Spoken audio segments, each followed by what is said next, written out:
अस्सलाम वालेकुम। My name is Arsalan Ahmed and you are watching Arsalan Ahmed YouTube channel.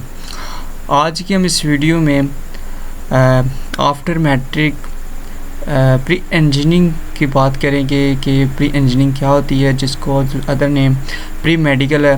कि प्री मेडिकल कौन स्टूडेंट कर सकते हैं और प्री मेडिकल करने वाले स्टूडेंट 2023 में किस किस फील्ड को अपने लिए अपने फ्यूचर के लिए सिक्योर कर सकते हैं और इसका क्या क्राइटेरिया होता है कि इसको फिलफुल करने के बाद हम किस फील्ड में जा सकते हैं और किस फील्ड में नहीं जा सकते।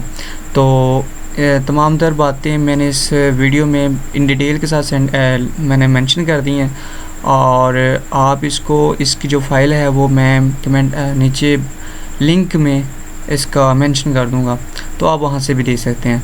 तो वीडियो स्टार्ट करते हैं। सबसे पहले हम देख लेते हैं कि what is pre engineering.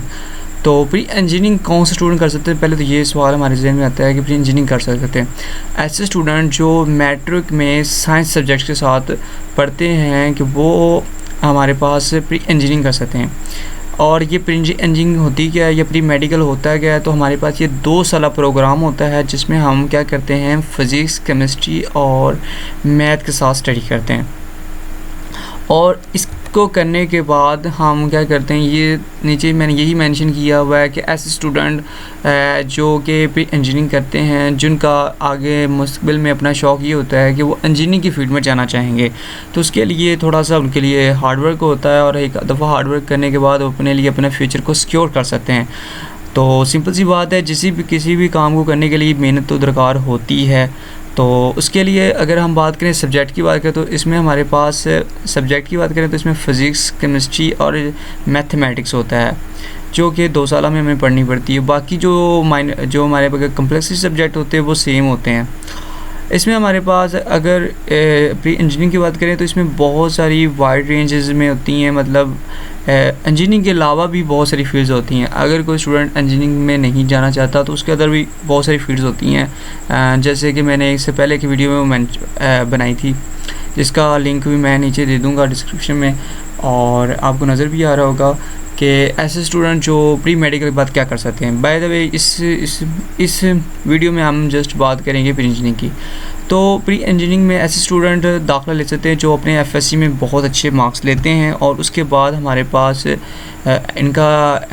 E cat होता है और ई कैट के अंदर भी बहुत अच्छे मार्क्स लेने के बाद उनका एक एग्रीगेट बनता है और एग्रीगेट के बाद उस यूनिवर्सिटी के अंदर एक अच्छी यूनिवर्सिटी के बाद उनके अंदर एडमिशन हो सकता है।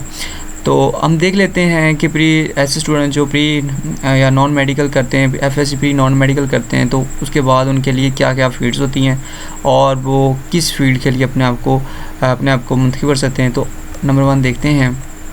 अगर हम बात करें fields of after pre engineering तो हम किस में, तो सबसे बात मैंने उनकी करेक्टराइज मैंने लिख दिया है कि एक नंबर 1, 2, 3, 4 आप इसके लिए आप अपने शौक़ और इंटरेस्ट को मद्देनज़र रखते हुए आप मुंतखब कर सकते हैं और मैंने इसका स्कोप भी मेंशन कर दिया।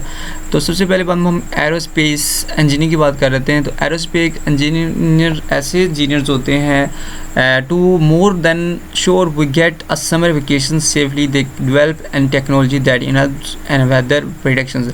ये हमारे पास टेक्नोलॉजी के रिलेवेंट होते हैं। ऐसे इस इंजीनियरिंग करने के बाद हम जैसे स्पेस के अंदर और स्पेस फ़्लाइट, फिजिबल और टेलीविज़न और सेल कम्युनिकेशंस की स्टडी करते हैं। और इसके बाद हम अगर इसकी स्कोप की बात करें तो aerospace engineer will provide you will wonderful exciting options like हमारे पास वो वेल पेड प्रोफेशन होता है जिसमें हम क्या करते हैं, मैनी सेक्टर्स के अंदर अपनी जॉब को सिक्योर कर सकते हैं। सेकंड पे आता है हमारे पास एरोटिकल इंजीनियरिंग आता है। ये हमारे पास इसमें हम क्या करते हैं, ये इंजीनियरिंग की ऐसी फील्ड होती है जिसमें हम क्या करते हैं, कंस्ट्रक्शन फ्लाइट कैपेबल मशीनरीज। हम इसमें ऑपरेटिंग्स जो एरोप्लेन्स होते हैं उनके ऑपरेटिंग के तौर पर स्टडी करते हैं, उनकी स्टडी करते हैं। और अगर इसकी स्कोप की बात की जाए तो हमारे पास इसमें ये स्कोप स्पेस क्राफ्ट की, हम इसमें क्या कर सकते हैं, aeroplanes, space craft, aerospace equipment and satellite and missiles और responsible for the research design. तो ये भी एक वेल पेड हमारे पास ये हमारे पास डिग्री होती है। थर्ड पे आते हैं हमारे पास मैकेनिकल इंजीनियरिंग। ऐसे स्टूडेंट जो प्री इंजीनियरिंग करते हैं वो हमारे पास मैकेनिकल इंजीनियरिंग कर सकते हैं, बशर्त ये है कि इंजीनियरिंग फील्ड करने के लिए आपको ई कैट लाजमी देना पड़ेगा। तो ई कैट के मतलब मैं एक सेपरेट वीडियो बना दूंगा, लेकिन जस्ट मैं आज बात कर रहा हूँ कि प्री इंजीनियरिंग करने के बाद आप क्या कर सकते हैं। मैकेनिकल इंजीनियरिंग की होती है वो हमारे पास मोस्ट एक डिज़ायर फील्ड, हमारे पास रिवर्स फील्ड इंजीनियरिंग है। मैकेनिकल इंजीनियरिंग हमारे पास क्या होती है, क्रिएट डेवलपमेंट, ऐसे यानी develop construct and test products, यानी कि ऐसी टेस्ट प्रोडक्ट बनाने के लिए जिसमें हमारे पास मशीनरीज ह्यूमन बॉडी के लिए जो ह्यूमन बॉडी है उसकी आज रोज़मर्रा ज़िंदगी में हर एक चीज़ की क्या होती है ज़रूरत बढ़ रही है, तो हम उसके मुताबिक हम चीज़ें अपने आप बना रहे हैं, उसके लिए डेवलप कर रहे हैं।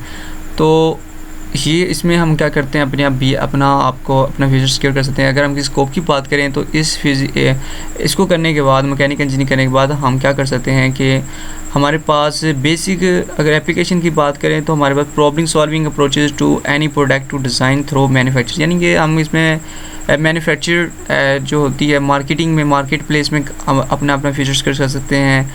उसके बाद अगर हम बात करें इसकी तो डेवलपिंग टेक्नोलॉजी, यानी कि टेक्नोलॉजी को डेवलप करने के लिए जो रोज़मर्रा ज़िंदगी में हम एक मॉडर्न लाइफ के अंदर इन्फ्लुएंस करने के लिए हम चीज़ों को एक जितना बेहतर वे में बनाना चाहते हैं, तो ये भी तमाम तर काम मैकेनिकल इंजीनियर ही करता है। नंबर 4 बात करें हम इलेक्ट्रिकल इंजीनियरिंग, जैसे कि नाम से जाहिर है कि ऐसी ब्रांच है ये हमारे पास इंजीनियरिंग की जिसमें हम फिज़िक्स मैथमेटिक्स उसका कम्बिनेशन, जिसमें इलेक्ट्रिसिटी और इलेक्ट्रॉनिक्स और इलेक्ट्रोमैग्नेटिक्स, जिसमें हम क्या करते हैं उनकी स्टडी करते हैं। और इसको करने के बाद हम क्या कर सकते हैं कि अगर इसमें हम क्या करते हैं, works feed energy construction, manufacturing and transportations, telecommunications and computer, इसमें हम क्या करते हैं computer engineering and variety of setting including labs में, ऑफिस और कंस्ट्रक्शन साइड पे हम क्या कर सकते हैं, इसको के तौर पे काम कर सकते हैं और अपना फ्यूचर सिक्योर कर सकते हैं। अब बात करें तो नंबर 5 पे सिविल इंजीनियर, अगर आज आप कोई भी घर पे बैठे हैं या किसी इमारत को देखते हैं वो कितनी खूबसूरत है, तो इसके पीछे एक सिविल इंजीनियर का काम होता है। आज जितने भी रोड देख रहे हैं ये एक सिविल इंजीनियर की बदौलत हैं। सिविल इंजीनियर की आप देख रहे हैं, सिविल जो बिल्डिंग्स वगैरह बनाने वाले वो एक सिविल इंजीनियर बना सकता है। उसके बाद एरोस्पेस इंडस्ट्री जिसमें design jet liners and space stations और automotive industries and perfecting cases में जो हमारे पास है लोड कैरिंग कैपेसिटी, ये तमाम तर जो काम होते हैं ये सारा काम सिविल इंजीनियर कर सकता है। और मैं वीडियो लंबी ना हो जाए इसकी वजह से मैं इसे शॉर्ट बयान कर रहा हूँ। आप इसको देख यहाँ पे इसको ब्रीफली आप वीडियो को रोक कर इसको आप 1 बाय 1 इसका स्कोप और इसकी स्टडीज़ आप पढ़ सकते हैं। नंबर 6 पे है BS कंप्यूटेशनल फिज़िक्स है। इसमें हम क्या करते हैं कि ऐसे स्टूडेंट जो जिनका इंटरेस्ट होता है कंप्यूटर के रिलेवेंट और फिज़िक्स के रिलेवेंट, उसमें हम क्या करते हैं, इसमें टेक्निकल सॉफ्टवेयर की बात करते हैं। इसमें हम क्या करते हैं इसका अगर स्कोप की बात करें तो इसकी फिज़िक्स जॉब हैंडल रिसर्च के लिए टीचिंग जॉब है। उसके बाद हमारे पास student skill they assess themselves variety of field में जा सकते हैं। अगर नंबर 7 की बात करें तो हमारे पास है जी कंप्यूटर इंजीनियरिंग एक ऐसी ब्रांच है जिसमें हम क्या कहते हैं hardware and firmware broad range application including consumer electronics and medical equipments and communication system, airplanes and self driving automobiles, यानी इनकी स्टडी करते हैं। अगर हम इसकी स्कोप की बात करें तो इसमें हमारे पास है complicated industry future computer engineer do not be concern about work perspectives. हम अगर इसकी और भी बात करें तो ये immune form automation process which spectacled ability many profession in their future, तो ये इसका स्कोप है कंप्यूटर इंजीनियरिंग का। नेक्स्ट हमारे पास है BS स्पेस साइंस। आज देख रहे हैं कि हर एक मुल्क हर चाहता है कि हम क्या करें, स्पेस की स्टडी कर सकें, ताकि स्पेस की स्टडी करने से क्या हो सके कि अगर हमारी अर्थ के पर रहना नामुमकिन हो जाए या ऐसा कुछ प्लानिटरी प्रॉब्लम होती है तो हम अपनी आबादी जिस तरह के दिन ब दिन बढ़ रही है, या हम आबादी को शिफ्ट कर सकें वहाँ पर या उनकी चीज़ों से स्टडी कर सकें, तो उसके लिए हम क्या करते हैं स्पेस की स्टडी करते हैं, या हम स्पेस के माहौल को चेक करना चाहते हैं कि कैसा है, तो ये हमारे पास बी स्पेस साइंस है। ऐसे स्टूडेंट जो अपने बैचलर बी स्पेस में करते हैं तो वो अपने क्या करते हैं, एक state of modern astronomy physics और प्रोफेशनल नॉलेज और एक साइंटिस्ट के तौर पे अपने आप का फ्यूचर सिक्योर कर सकते हैं। नंबर 9 भी है एग्रीकल्चर इंजीनियरिंग। एग्रीकल्चर इंजीनियरिंग ऐसी इंजीनियरिंग जिसमें हम क्या करते हैं, mechanical, civil, electrical, food science, environment and software and chemical engineering, और क्या करते हैं, इंटरप्राइज और फार्म्स, एग्री बिजनेस के तौर पर अपनी स्टडी कर सकते हैं। और इसमें क्या करते हैं, अगर इसके स्कोप की बात करें तो एग्रीकल्चर इंजीनियरिंग करने वाला शख्स क्या करता है, टीचिंग तो कर सकता ही करता है, लेकिन क्या करता है, इसको करने के बाद हमारे पास इंजीनियरिंग फील्ड में उसके प्रिंसिपल और जितनी हो सके, यानी कि इसके रिलेवेंट में हमारे पास engineering science other design to principle of agriculture purpose के लिए तौर पे अपना फ्यूचर कर सकता है। नंबर 10 पे बात करें तो पेट्रोलियम एंड गैस इंजीनियरिंग। हम जैसे जानते हैं कि इंडस्ट्री में आज जो सबसे ज़्यादा चीज़ें हमारे पास जो रिसोर्स इंजीनियरिंग है वो पेट्रोलियम और गैस इंजीनियरिंग है, क्योंकि वो जो रोज़मर्रा ज़िंदगी का एक सोर्स है जिसके बगैर हमारी ज़िंदगी मतलब रोज़मर्रा ज़िंदगी में अपने आप को सर्वाइव करने के लिए हमारे लिए बहुत ज़रूरी है। तो ये हमारे पास करने के बाद हमें किसी लैब में और इंडस्ट्री में अपना और टीचिंग में और आर्टिफिशियल इंटेलिजेंस के तौर पर अपना फ्यूचर सिक्योर कर सकते हैं। नेक्स्ट हमारे पास केमिकल इंजीनियरिंग है। 11 पे केमिकल इंजीनियर में हमारे पास क्या करना होता है, हमें development and manufacture item using chemical process.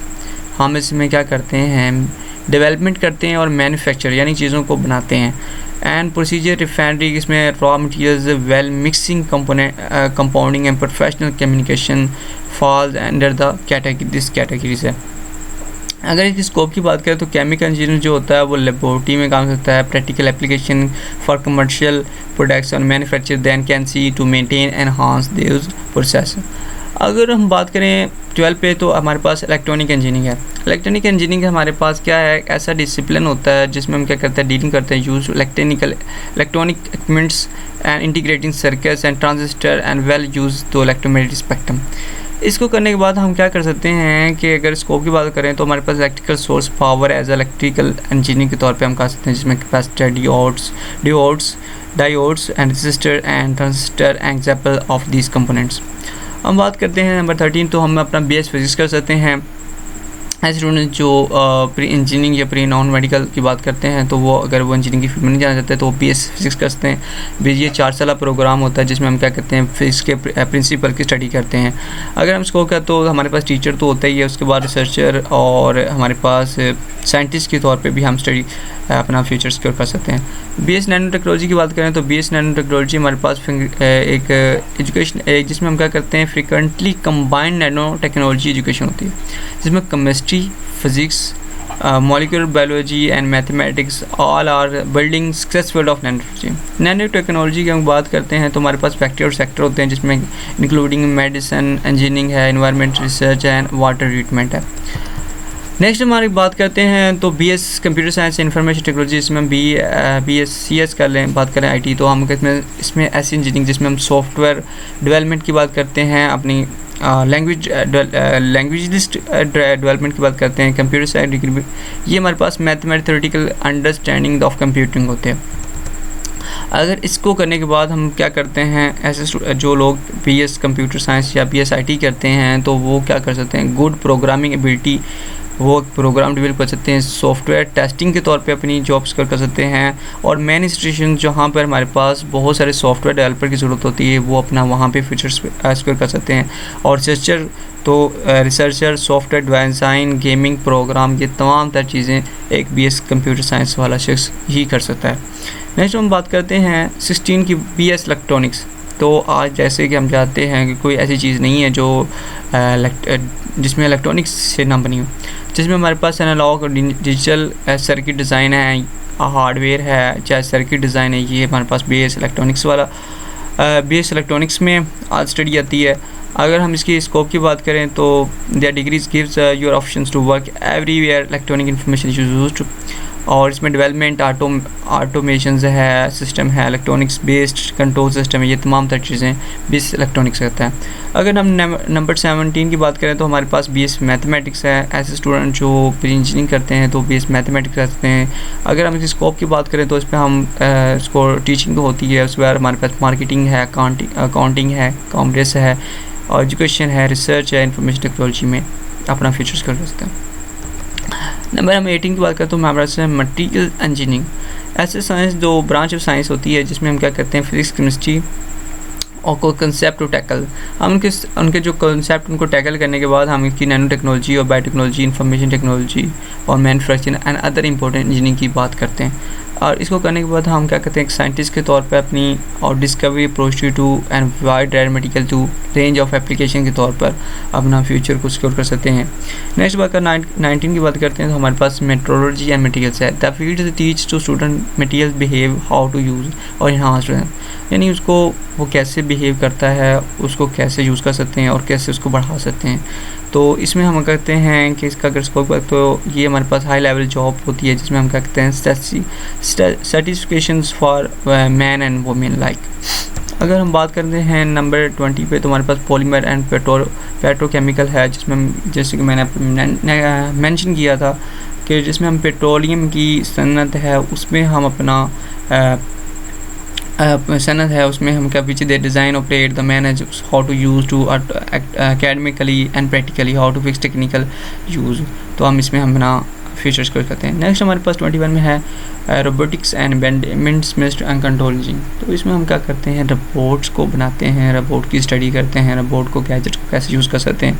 तो जैसे हमें पता है कि आईए सिस्टम है, तो जितना भी ये सिस्टम चल रहा है हमारे पास आईए और हर एक चीज़ हम चाहते हैं कि इंटेलिजेंस वर्क करे, तो हम इसमें बहुत ज़्यादा जॉब्स हैं जिसमें हम अपने आप का फीचर्स कर सकते हैं। नंबर बात करते हैं 22 पे टेलीकम्युनिकेशंस। हम अपने टेलीकम्युनिकेशंस में जा सकते हैं। ऐसे स्टूडेंट जो प्री नॉन मेडिकल करते हैं तो वो टेलीकम्युनिकेशन करते हैं। तो टेलीकम्युनिकेशन में आप जान सकते हैं कि आज हमारे बोन ऑफ मॉडर्न सिविलाइजेशन है। नेक्स्ट हमारे पास है 23 पे टेक्सटाइल इंजीनियरिंग। तो टेक्सटाइल जिसमें हमारे पास मेथड होते हैं result to creation of fiber textile and on. इसमें हमारे पास क्या रहता है, स्कोप की बात करें तो आज हम जानते हैं कि टेक्सटाइल ही हमारे पास किसी भी मुल्क की तरक्की के लिए टेक्सटाइल बहुत ज़रूरी होती है। तो टेक्सटाइल में हम मेडिकल रिसर्च करते हैं, artificial arteries, fabric and filters and renal analysis, ये तमाम तर चीज़ें हम टेक्सटाइल इंजीनियरिंग में काम करते हैं। नेक्स्ट बात करते हैं जो अक्सर स्टूडेंट कहते हैं क्या फिर जो है हमारे पास इंजीनियरिंग डिफ़िकल्ट है। तो मैं उनसे यही कहता हूँ कि कोई भी चीज़ आसान नहीं होती। तो जाहिर सी बात है अगर कोई भी काम कर रहे हैं तो वो इतना ना आसान होता है ना मुश्किल होता है, लेकिन ऐसे स्टूडेंट जो अपना दिल जान से इसको मेहनत करते हैं तो वो अपना गोल जिनका सेट होता है वो मेहनत करते हैं और अच्छे मार्क्स लेते हैं और अपना कैरियर सेट कर लेते हैं। उसके बाद अगर हम बात करें तो इसके जो भी मैंने ऊपर मेंशन किया है तो वो मैंने उनकी डिटेल तो ऊपर मैं जो बता दी है, लेकिन अगर आप शॉर्ट में देखना चाहें तो आप यहाँ पे देख सकते हैं कि हम प्री इंजीनियरिंग के बाद जो मेजर में आती हैं वो मैंने यहाँ पे मेंशन कर दी हैं और यहाँ ये आप इसको रीड कर सकते हैं। अब उसके बाद अगर हमारे पास ऐसी गर्ल्स जो fields best fields offer pre engineering, तो ऐसी गर्ल्स के लिए भी उतनी ही इन्फॉर्मेशन है जितनी उनके लिए होती है। मतलब जैसे एक बॉयज़ के लिए वो प्री इंजीनियरिंग करता है तो उसके लिए क्या है, तो वो हमारे पास IT में जा सकता है और भी जितनी फील्ड्स हैं इक्वलेंट बात कर सकता है। अगर हम दोबारा मैं तमाम तर जो फील्ड्स हैं उनको मैं यहाँ पे मेंशन कर देता हूँ कि मेंशन मैंने कर दी हैं कि जैसे कि अब ऊपर मेंशन भी हैं सॉफ्ट, जिसमें हमारे पास सॉफ्टवेयर इंजीनियरिंग है, मैकेनिकल इंजीनियरिंग, इलेक्ट्रॉनिक इंजीनियरिंग, हमारे पास कंप्यूटर इंजीनियरिंग है, बायोमेडिकल है, आर्टिफिशियल इंजीनियरिंग है, ये तमाम तर। उसके बाद हमारे पास डिप्लोमास भी हैं जिसमें हमारे पास केमिकल टेक्नोलॉजी है, डिप्लोमा इन टेक्सटाइल इंजीनियरिंग है, हार्डवेयर। यानी ऐसे स्टूडेंट जो कि प्री इंजीनियरिंग नहीं करना चाहते वो ये तमाम तर डिप्लोमास भी कर सकते हैं जो कि हमारे पास अपने फ्यूचर को सिक्योर करने के लिए होते हैं। नेक्स्ट बात करते हैं हम, अगर हम इसमें मैं अगर मेजर की बात करूं कि जो मुझे रिकमेंड मैं किसी को करता हूं या मुझे बेस्ट लगती हैं तो मैं वो नीचे मेंशन कर दी हैं कि ये ऐसी इंजीनियरिंग हैं जो आपको एक अच्छा रोज़गार दे सकती हैं। नेक्स्ट ये तमाम तर वीडियोस थी जिसमें हम क्या बात की है कि FSC प्री मेडिकल क्या होता है, उसका स्कोप क्या होता है और उसके अंदर क्या क्या फील्ड्स होती हैं। और इसके बाद अगर आपका कोई क्वेश्चंस हो तो आप मुझे साथ व्हाट्सएप पे कॉन्टेक्ट कर